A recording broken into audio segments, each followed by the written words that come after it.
Bem-vindos de volta para mais um vídeo. O tema de hoje vai atender ao pedido de várias pessoas que ultimamente andam mais curiosas em saber mais sobre a história da monarquia dinamarquesa.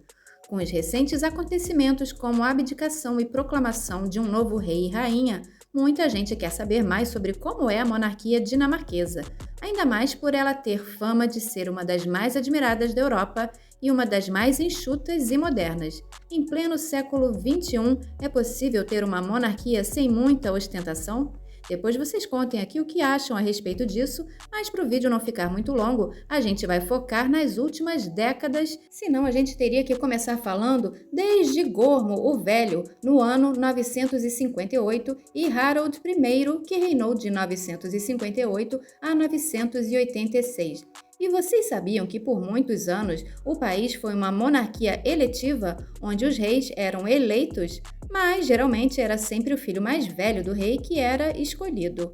A partir de 1661 é que o regime passou a ser uma monarquia hereditária. Essa hereditariedade era muito ampla devido aos laços de família espalhados entre os nobres na Europa, de forma que até o marido da rainha Elizabeth tinha parte dessa hereditariedade, já que por nascimento ele era príncipe da Grécia e da Dinamarca.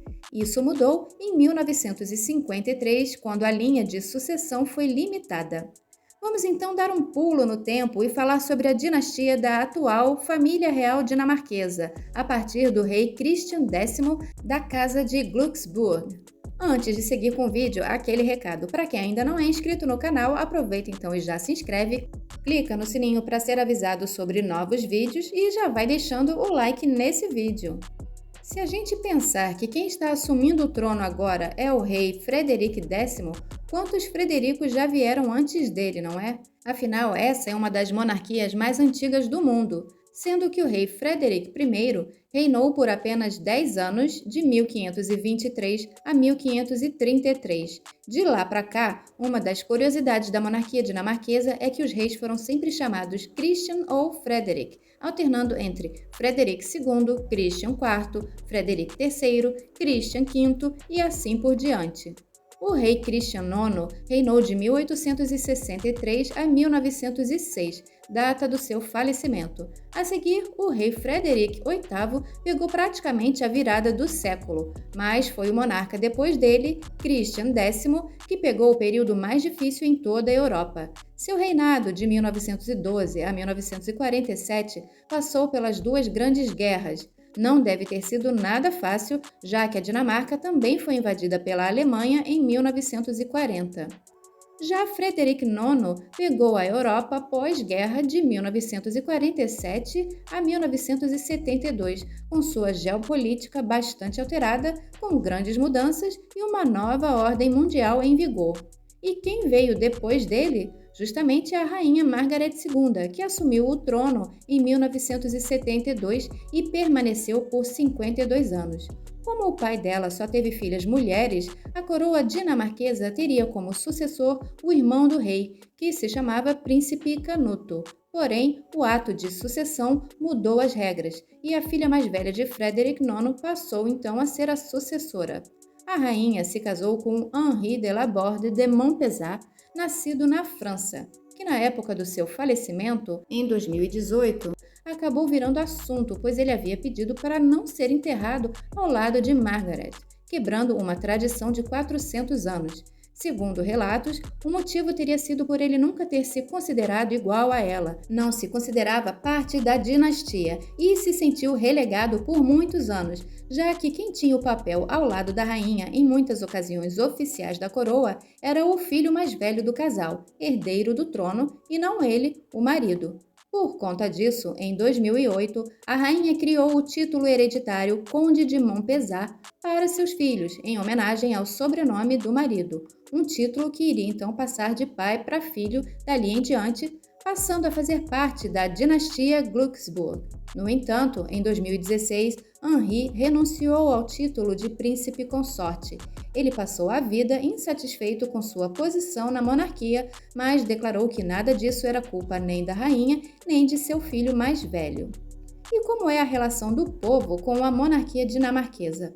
Um dado importante sobre a Dinamarca é que, segundo diversas pesquisas, o país tem a fama de ser o mais feliz do mundo. Eles têm até um termo que resume o conceito de felicidade deles, que é a palavra "hygge".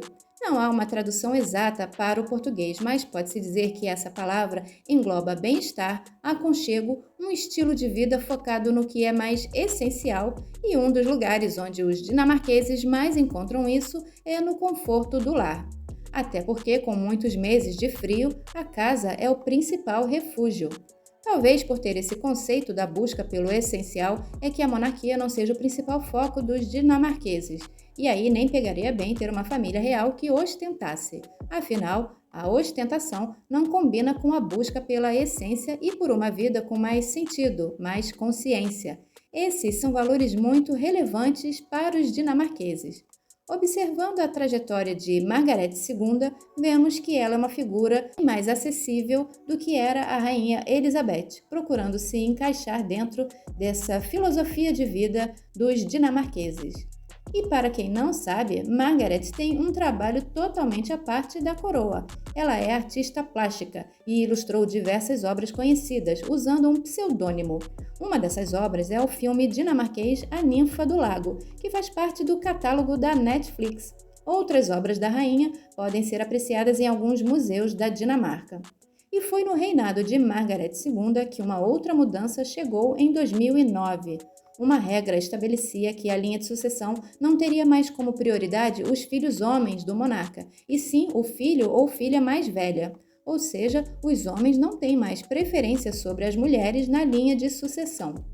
Outra regra é que, apesar de ser permitido aos filhos do monarca se casarem com plebeus e plebeias, é preciso que o monarca aprove o casamento. Do contrário, se o príncipe ou princesa se casar sem essa aprovação, estará automaticamente excluído da linha de sucessão.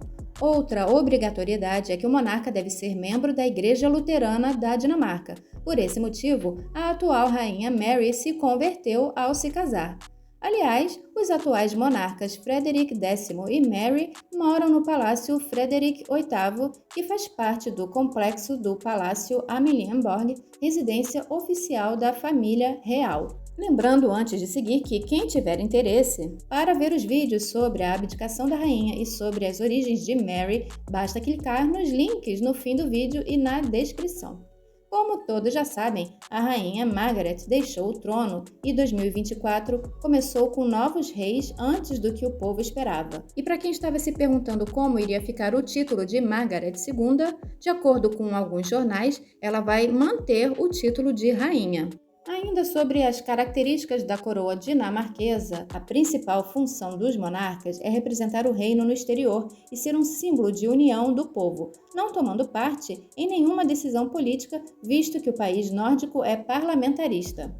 A Dinamarca embarca agora em um novo reinado, e uma amostra de que o país realmente abraçou Mary, que nasceu na Austrália, mas desde 2004 se dedicou totalmente ao seu novo país, é que quando a então princesa completou 50 anos em 2022, diversos locais na Dinamarca passaram a ter o nome de Mary em homenagem a ela, como o Mary's Australian Garden.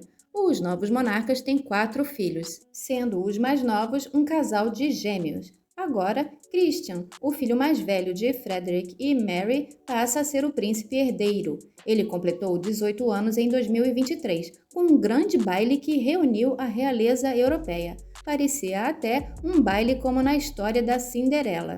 E para terminar, vale lembrar que, como a rainha Margaret II foi a primeira mulher no trono da Dinamarca em muitos séculos, a rainha que veio antes dela foi a Margaret I, que reinou de 1387 a 1412. E a próxima mulher na linha de sucessão até o momento, ou até o príncipe Christian ter filhos, é a princesa Isabela, que nasceu em abril de 2007. Comentem aqui se vocês conhecem mais alguma curiosidade sobre a monarquia dinamarquesa e o que vocês achavam do estilo de reinar da rainha Margaret em relação à rainha Elizabeth. Tem algumas diferenças, não é? Obrigada por assistir, se inscrevam no canal, compartilhem o vídeo, deixem o like e até a próxima!